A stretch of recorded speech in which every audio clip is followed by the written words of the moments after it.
এটা আর যেগুলো বাকি আছে তার মধ্যে কি আমরা প্রথমেই বললাম V by V percentage, W by V percentage, W by W percentage. এইটা আমি জিনিস করেছিলাম কি না, পার্সেন্টেজ বার করছি কার, ভি আর ডব্লিউ। জিনিসটা কি আমরা কি এটা কি কনসেন্ট্রেশন টার্ম, কনসেন্ট্রেশন টার্ম মানে কি আবার by V, V by V. যদি ভি বাই ভি হয়, ভি বাই ভি পার্সেন্টেজ হয়, তাহলে কি এটা কত হবে, এটাও ভলিউম হবে, এটাও ভলিউম হবে, ইনটু কত 1000। এটা কত হবে, এইটাও গ্রাম বা কেজিতে হবে, গ্রাম বা কেজি ইনটু 1000। এবার দেখো এটা কি W by V, W by V বা ভি বাই ভি। এইটা কি সব জায়গায় ভি আছে, ভি থাকা মানে কি সেটা হচ্ছে টেম্পারেচার ডিপেন্ডেন্ট না টেম্পারেচার ইন্ডিপেন্ডেন্ট, টেম্পারেচার ডিপেন্ডেন্ট, কারণ টেম্পারেচার সাথে ভি এর পরিবর্তন হয়। আর এটা কি W by W, temperature independent. তাহলে একটা টেম্পারেচার ডিপেন্ডেন্ট টার্ম, একটা টেম্পারেচার ইন্ডিপেন্ডেন্ট টার্ম। এবার এদের মধ্যে যদি ইন্টার কনভারসেশন দেয় তাহলে আমি কিভাবে অঙ্ক করব, চলো একটা অঙ্ক করে দেখা যাক।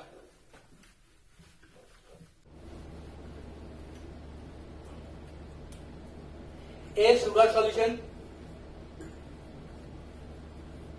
contain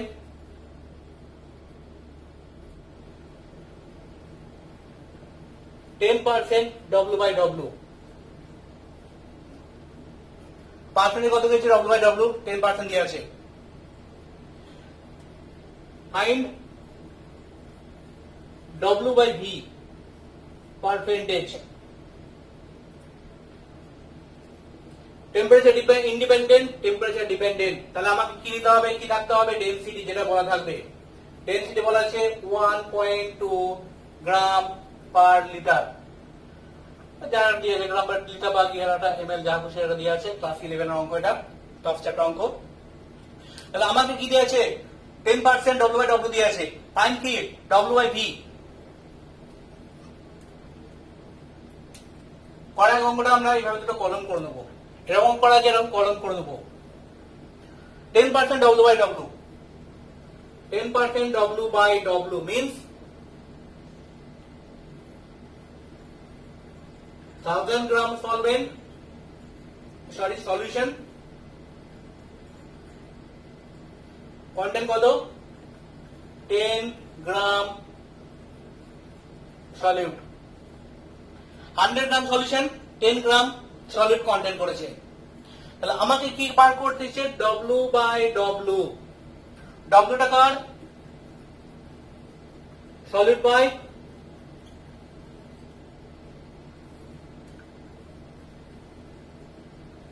solution. তাহলে হচ্ছে সলিড কত আছে 10 গ্রাম, তাহলে আমি 10 গ্রাম পেয়ে গেছি। আমাকে কার করতে হচ্ছে, সলিউশনে বার করতে বলেছে, সলিউশন কত গ্রাম আছে সেটা বার করতে বলেছে। আর সলিউশন আমাকে কি দিয়ে আছে, W by V, W by V। অর্থাৎ আমাকে কত, এখানে কি দিয়েছে, আমাকে গ্রাম দিয়েছে, আমাকে কিসে কনভার্ট করতে হবে, ভলিউমে কনভার্ট করতে হবে। ভালো করে দেখো, W by W দিয়েছে, আমার কিসে convert, W by V A convert করতে হবে। তাহলে আমাকে গ্রামে দিয়েছে, সেটা কিসে নিয়ে আসতে হবে, ভলিউমে নিয়ে আসতে হবে। আমি কি করে জানবো, আমরা জানি কি D ইকুয়াল টু ডেনসিটি হচ্ছে M by V। তাহলে V ইকুয়াল টু কত, M by V। M কত আছে 100 গ্রাম, D কত আছে 1.2। তাহলে আমি এখানে বসাতে পারি, তাহলে 100 বাই 1.2। এটা W বাই V। আমাকে কিসে আনতে হবে, পার্সেন্টেজ আনতে হবে। অর্থাৎ এত ভলিউমের মধ্যে আছে কি 10 গ্রাম, তাহলে 100 এর মধ্যে কত আছে, তাহলে W by V percentage equal to কত হচ্ছে 10 গ্রাম। ইউনিট গুলো একটু সব লক্ষ্য রাখবে, আমি কেটে দিচ্ছি ইউনিট আপাতত। 1.2 ইন্টু 1000, কাটে 10 কেটে গেল, তাহলে 12%। ক্লিয়ার হয়েছে? দেখো ভালোভাবে দেখো, sugar solution content 10% W by W। Find কি W by V পার্সেন্টেজ। তাহলে আমি কি বলেছি, টেম্পারেচার ডিপেন্ডেন্ট আর টেম্পারেচার ইন্ডিপেন্ডেন্টের মধ্যে যখনই হবে তখন কি এদের মধ্যে ইন্টার কনভারসেশন করতে হবে। ইন্টার কনভারসেশন করতে গেলে আমাকে ডেনসিটি লাগবে। ডেনসিটি আমাকে বলা আছে, ডেনসিটি বলা আছে 1.2 গ্রাম পার ml, তাহলে অঙ্কটা কি করে করবো? 10% W/W মানে কি 100 গ্রাম সলিউশনের মধ্যে কত আছে? 10 গ্রাম সলভেন্ট আছে, 10 গ্রাম সলিড আছে। 100 গ্রাম সলিউশনের মধ্যে 10 গ্রাম সলিউট আছে। আর W/V মানে কি? এটা কার? এই W টা কার? সলিউটের W, সলিউট W দ্বারা বলা হয়েছে, সলিড W আমরা পেয়ে গেলাম। এই আয়তনটা কার? সলভেন্টের আয়তন, সলিউশন আয়তন। আর সলিউশন আয়তন কি বলা আছে? এখানে সলিউশনে কি দেওয়া আছে? আমাকে গ্রামে দিয়ে আছে, তাহলে গ্রাম আর ভি কিসে কনভার্ট? মাস আর ভি এর মধ্যে কনভার্ট করতে গেলে কি আমাকে ডেনসিটি লাগবে? D equal to m/v। তাহলে সেখান থেকে আমি ভিটা বার করে নিলাম, ভিটা পুট করলাম। দেখো ভালো করে, ক্লিয়ার হয়েছে? এবার এই অঙ্কটাই তোমরা নিজেরা করো কি, এই 10% W/W জায়গায় 10% W/V আর এটা W/W করে নাও, কত হচ্ছে বার করো, নিজেরা করার চেষ্টা করো, তারপর আমার সাথে মেলাবে।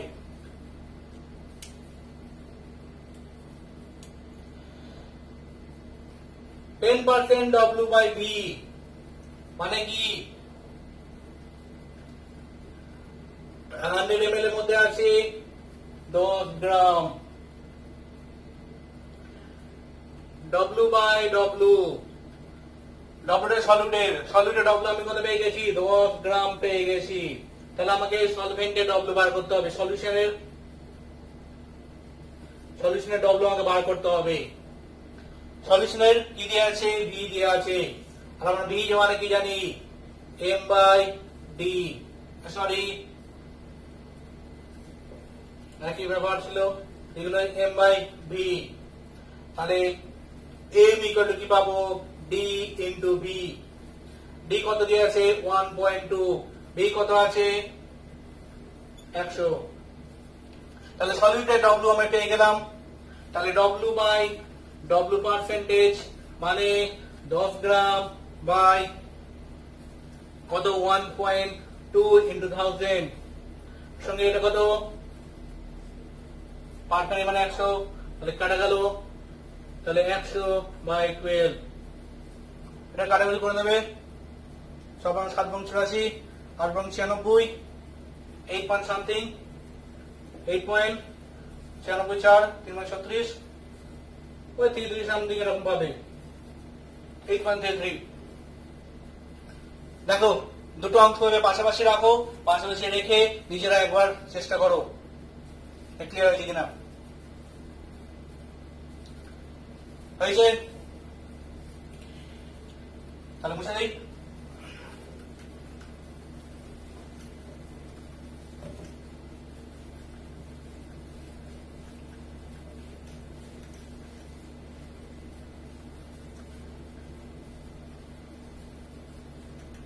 আর একটা ছোট জিনিস বাকি আছে, সেটা হচ্ছে ppm, parts per million. ppm, parts per million. Million জিনিসটা কি? যেটা আমাদের এই বিশেষ করে ছেলেদের খুব বেশি আমাদের ভুলে যায়, বা আমরা মিলিয়নটা আমরা ব্যবহার করতে পারি না। কারণ মিলিয়নটা আমরা কারা ব্যবহার করে? বেশিরভাগ ইংল্যান্ড বা আমেরিকা ব্যবহার করে। মিলিয়ন টার্মটা আর কিছু নয়, আমি একটা জিনিস বলে রাখবো, মিলিয়ন MBT, এই কথা মনে রাখবো, MBT, million billion trillion.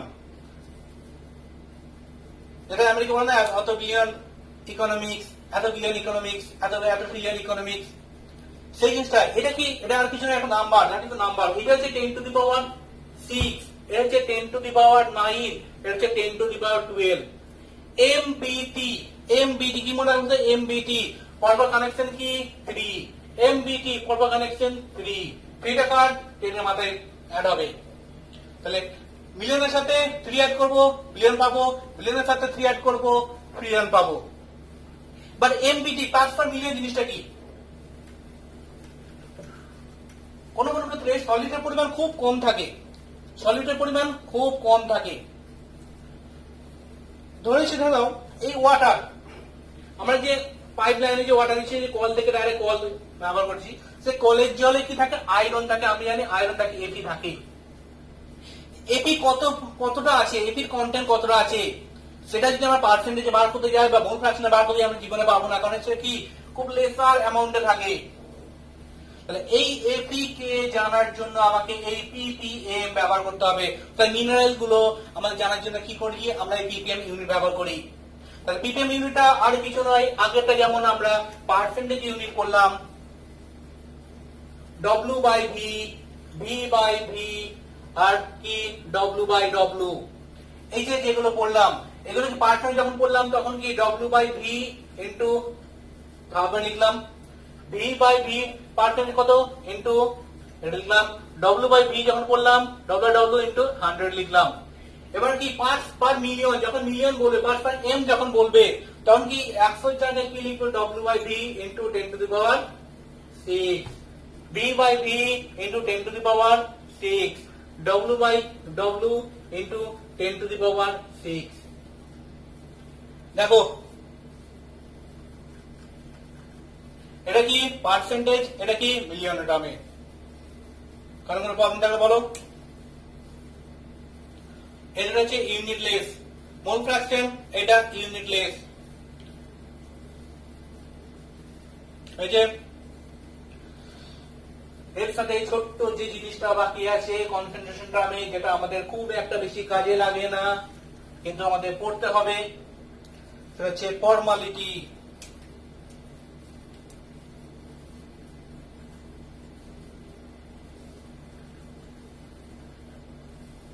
Formality সেই জিনিসটা কি, ফর্মালিটি ফর্মুল আমি মনে রাখবো কি,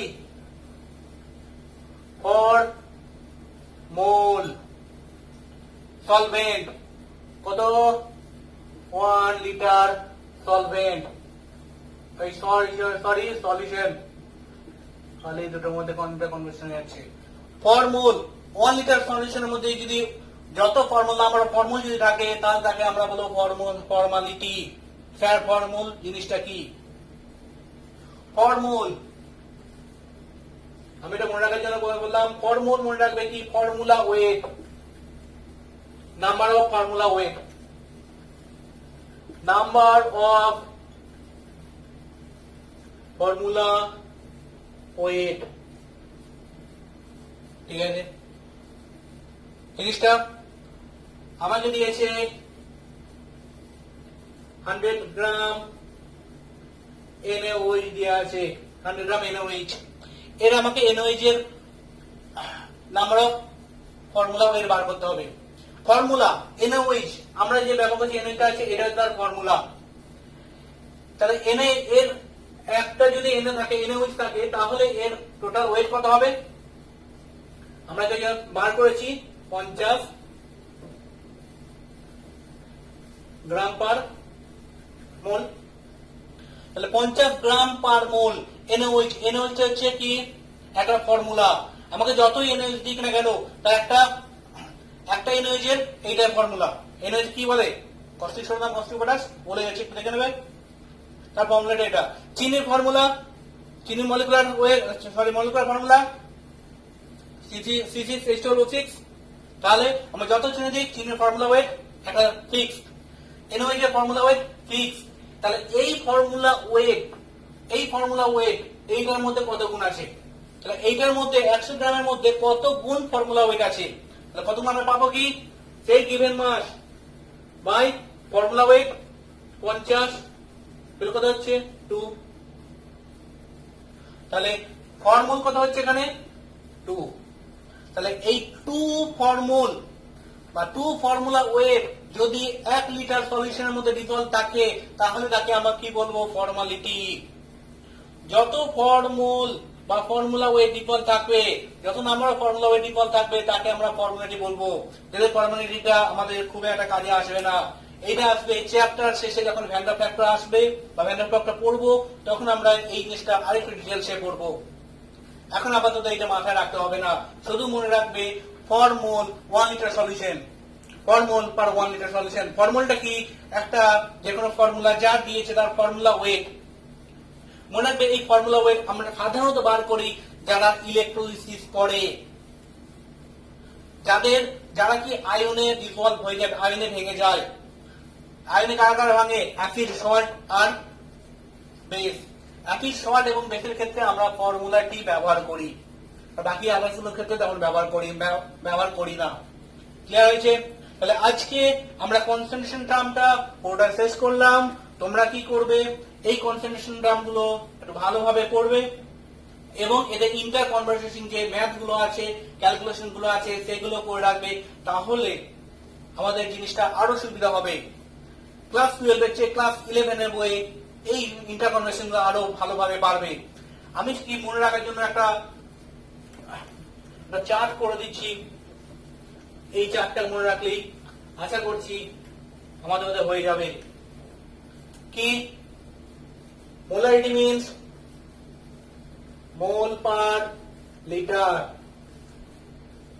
normality means gram equivalent of number of mole per liter, number of gram equivalent per liter. Molarity means mole per kg.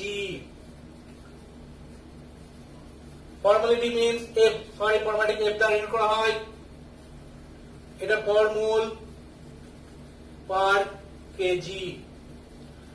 আর 5 হচ্ছে X, বড় হয়ে গেল, বর বাই বরযাত্রী। ঠিক আছে, আজকে এই পর্যন্তই। ভালোভাবে পড়ো, যদি প্রবলেম হয় কমেন্ট করবে, সলভ করার চেষ্টা করবো। তাহলে আজকে এই পর্যন্তই। সবাই ভালো থেকো, সুস্থ থেকো।